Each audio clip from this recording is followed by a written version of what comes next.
How to use GrabPay later in Malaysia. Hello everyone. In this video, I will show you how to use GrabPay later in Malaysia. Firstly, you need to open the GrabPay app on your mobile device. Once you're here, the first thing you need to do is to set your address or location. You can simply do it from the pin location section given on its homepage.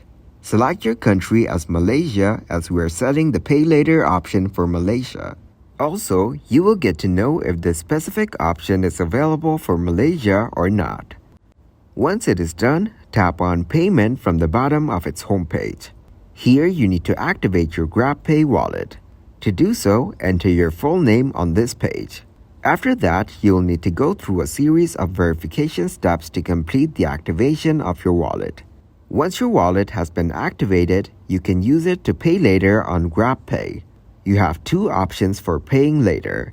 The first one is to pay in 4 monthly installments. This allows you to split your bill into 4 equal payments, making it more manageable. The second one is to pay the next month. With this option, you can delay your payment until the following month. Thank you guys for watching this video. Hope you got some value. Make sure to like the video and subscribe to the channel to get notified for new videos.